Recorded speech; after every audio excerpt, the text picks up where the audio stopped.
Est-ce que le GLD est sous-évalué? Je vous pose la question parce que ces derniers temps, c'est ce qu'affirme haut et fort Lucian Mincu. Alors vous allez me dire, évidemment, il va pas dire le contraire. C'est sa blockchain. Il va pas dire que c'est de la merde. C'est clair, hein, je suis d'accord avec vous. Mais je me souviens que c'est une petite musique qui dure quand même depuis longtemps. L'idée que le GLD est sous-évalué, qu'il y a un arbitrage à faire. C'est pas la première fois que Lucian dit qu'il fait all-in sur EGLD, qu'il en a acheté plus que jamais. On peut dire à minima que c'est quand même une bonne chose que le fondateur croit en son projet. Mais vous, qu'est-ce que vous en pensez? Est-ce que vous pensez que le GLD est sous-évalué? Eh bien, on va s'intéresser à cette question dans cette vidéo et on va voir ce qui pourrait être fait au cours de cette année pour que le GLD soit évalué à sa juste valeur. En espérant que vous appréciez le travail, c'est un petit peu comme une revue de presse. Je vous fais gagner du temps, je vous résume tout ce qui se passe sur une semaine. Et j'essaye de le faire avec de la réflexion et un petit peu de profondeur. Si ça vous est utile, vous pouvez mettre un like à la vidéo, vous pouvez vous abonner à la chaîne, activer les notifications pour rien manquer, et me suivre sur mes réseaux sociaux. J'investis dans les cryptos, pour être riche dans le futur, paire de couilles dans le futal, ainsi soit-il, mon bitcoin et mon couteau. EGLD est sous-évalué, c'est en tout cas le message que fait passer ces derniers temps Lucian Mincu. Il l'affirme même haut et fort, le GLD ça serait, selon lui, la crypto la plus sous-évaluée du marché. Il l'a réaffirmé le 19 mars en disant que l'écosystème EGLD présente l'opportunité la plus asymétrique de l'espace crypto. Et quelques jours auparavant, il avait fait remarquer que Multiversix sur Token Terminal avait été à la 11e place des Layer 1 ayant le plus d'utilisateurs actifs journaliers. Et on voit Multiversix ici, c'était le 15 mars. Donc ça peut varier d'un jour à l'autre. Mais on remarquait que Multiversix était devant la Berachain, Avalanche ou Sonic. Alexandru Gadju a repris son tweet. Avec justement cette phrase, Multiversix présente l'opportunité la plus asymétrique de tout l'espace crypto. En d'autres termes, que le GLD est sous-évalué. Une disproportion entre sa technologie, le nombre d'utilisateurs, l'activité de développement, la qualité du projet par rapport à son market cap, c'est selon lui tout simplement insensé. Lucian Mincu lui a répondu en reprenant cette phrase. L'écosystème EGLD présente l'opportunité la plus asymétrique de l'espace. Cette phrase est peut-être la meilleure façon de décrire la situation. S'il vous plaît, permettez-moi de l'emprunter. Donc effectivement, il l'a emprunté et il a insisté sur ce point. DB Crypto avait aussi commenté le tweet de Lucian Mincu sur l'activité journalière de Multiversix en disant que Multiversix était le Layer 1 le plus sous-évalué et de loin. Lucian Mincu a répondu à DB Crypto en disant « en plein dans le mille ». Une façon de valider son affirmation. Alors forcément, c'est Lucian Mincu lui-même, il est cofondateur de Multiversix, il va pas dire le contraire, hein. Évidemment il va dire que le GLD est sous-évalué. La question qu'on doit se poser c'est, est-ce que c'est vrai ou pas? Ça dépendra forcément de l'analyse et de la perception de chacun, d'où vous vous placez et de ce que vous en savez. Moi je pense qu'effectivement, GLD est largement sous-évalué. Alors il y a ces données de token terminal sur un jour, et ça montre qu'en termes d'utilisateurs, Multiversix peut passer devant la Berachain, Sonic et Avalanche. Et si c'était le cas, en termes de prix, s'il y avait le même market cap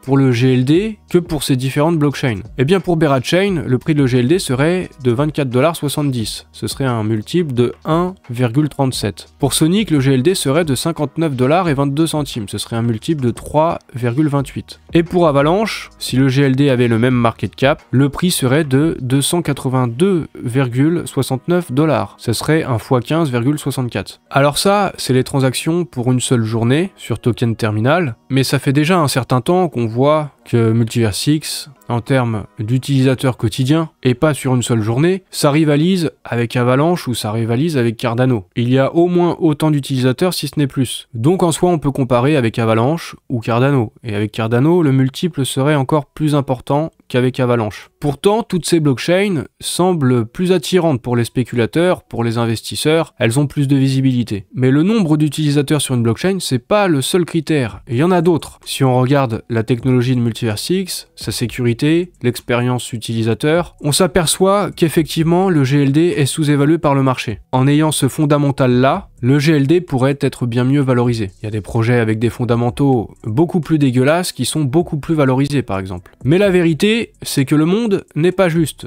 Et tout le monde se fiche de votre sort si vous êtes en difficulté. Il ne suffit pas d'être bon pour que ce soit reconnu par tous, comme si le monde n'attendait que vous. Il faut prouver que vous êtes le meilleur et le faire savoir au plus grand nombre. Alors jusqu'ici, Multiversix n'a peut-être pas assez prouvé, mais surtout, Multiversix n'a que trop peu de visibilité dans le monde. Alors certes, les moyens financiers ne sont pas suffisants par rapport à d'autres Layer 1, qui ont des budgets colossaux, je peux penser à Avalanche par exemple, à Nier Protocol, et bien d'autres encore qui ont eu des budgets en plusieurs centaines de millions de dollars. À côté, Multiversix, Elrond à l'époque c'était 5 millions de dollars, et puis je crois qu'il y avait eu une autre levée de fonds, et en tout ça ferait 15-16 millions de dollars de financement. C'est rien du tout à côté des autres. Et également, certes, Multiversix c'est une blockchain européenne, et même roumaine, alors ça n'aide clairement pas pour avoir de la visibilité. Mais ça ne doit pas servir d'excuse, car justifier ses échecs, ça n'améliore pas la situation. Si Multiversix veut être reconnu, afin que le GLD soit capitalisé à sa juste valeur, pour ne plus être sous-évalué, alors il faut faire des choses pour changer la situation. Et c'est justement dans cette logique que Multiversix se tourne vers les USA. Il y a des levées de fonds qui sont en cours pour Xportal, pour Xmoney. C'est pour cela qu'il y a des discussions avec BlackRock et Grayscale, en tout cas d'après ce que nous ont dit Lucian et Benjamin Minkou. C'est pour cela aussi que Benjamin passe autant de temps de l'autre côté de l'Atlantique. C'est pour ça que les devs de la team Multiversix bossent autant à l'amélioration du protocole. C'est pour changer la situation, pour changer le cours des choses, pour valoriser le prix de l'EGLD, il faut jouer différemment, sur un nouveau terrain, en créant de nouvelles alliances, et à ce moment-là, peut-être, Multiversix pourra intégrer The Big League, ce même Big League qui est dans le tweet épinglé de Benjamin Minkou, en parlant du focus sur les États-Unis. Entrer dans la Big League, dans la cour des grands, pour avoir des financements, pour avoir de la visibilité. Je suis retombé sur un tweet et je trouve ça intéressant. Ce n'est pas la première fois qu'il y a eu une approche du côté des États-Unis. 4 décembre 2020, ce tweet de Benny, il disait qu'il allait participer à une émission live sur CNN pour parler d'Elrond, de Bitcoin, des cryptos et du futur de l'économie mondiale. Alors cette idée d'aller aux États-Unis, ce n'est pas nouveau. Jusqu'ici, ça n'a pas été possible. Peut-être à cause de la politique de l'administration précédente, mais avec celle de Trump, la porte s'ouvre à nouveau, il semblerait. Et c'est pour ça qu'ils y sont. Depuis quelque temps, depuis plusieurs mois, vous êtes au courant pour les USA. C'est aussi la tech qu'il faut améliorer. Le sharding, c'est live sur le mainnet.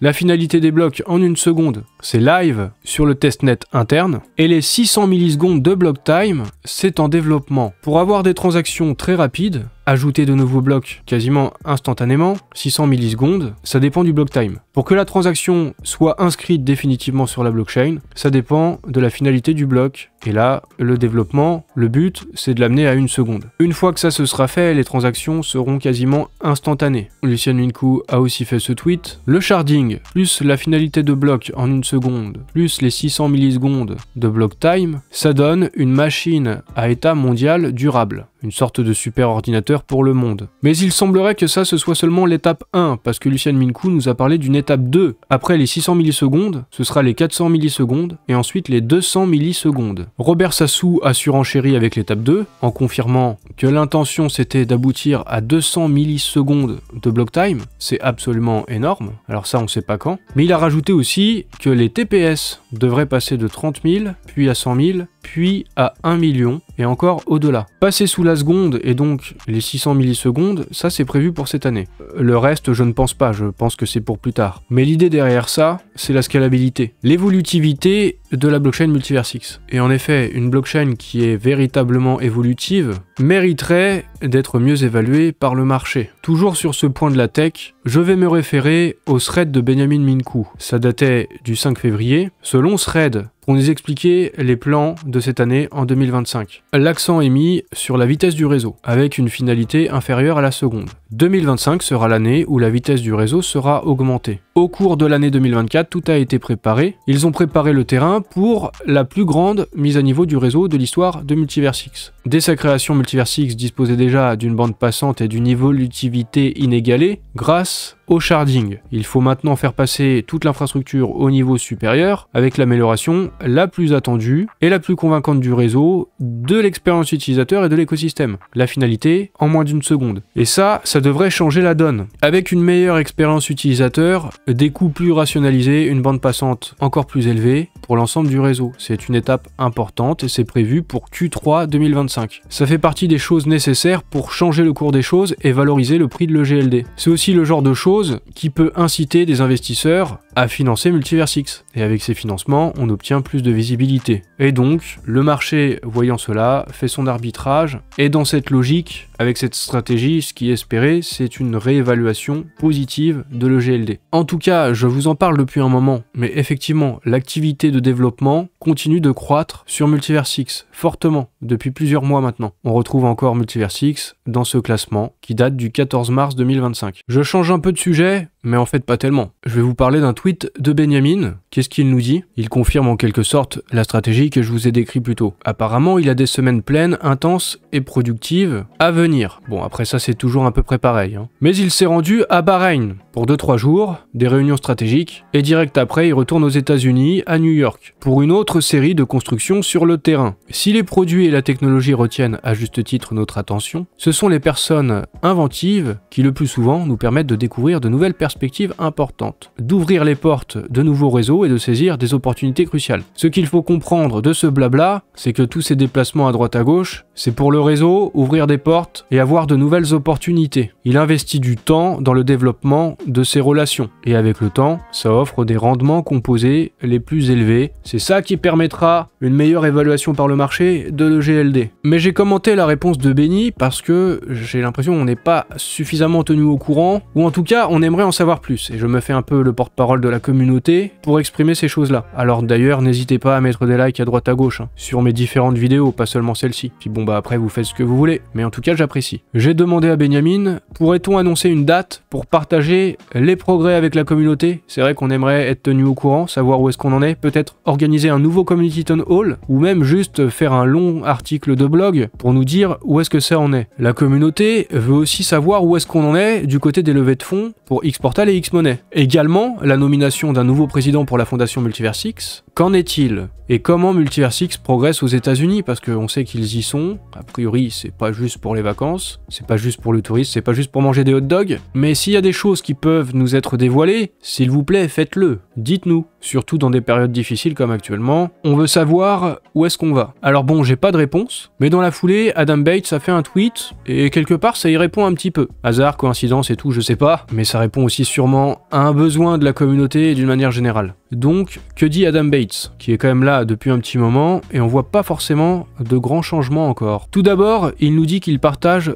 nos frustrations. Ils sont conscients de l'impatience de la communauté. Et c'est la même chose pour de nombreux autres projets, surtout dans un marché en baisse, mais une douleur partagée, ça reste une douleur. Ils comprennent que c'est pas des excuses forcément. Répondre à tout ce que vous voulez savoir est difficile pour moi en ce moment, parce que leur vision, leur mission, leur fuseau horaire, leur feuille de route et d'autres choses encore, c'est toujours en constante évolution. Mais il nous rappelle que Benjamin Minkou nous avait partagé la vision pour 2025 lors d'un long thread. Il nous confirme que leurs objectifs ont radicalement changé depuis la nouvelle administration pro-crypto avec Trump, et il nous confirme qu'ils sont engagés, et tous, aux États-Unis. Ils sont engagés et investis dans l'IA et les agents IA. Ils sont engagés et ils mettent tout en œuvre pour obtenir un financement sérieux afin d'accélérer leur croissance, leur développement commercial et leur marketing, car ils souhaitent disposer d'une trésorerie solide pour concrétiser leurs ambitions. Ça correspond donc à ce que j'avais dit dans mes tweets. Il nous parle aussi des Lightspeed Chain, anciennement Sovereign Chains.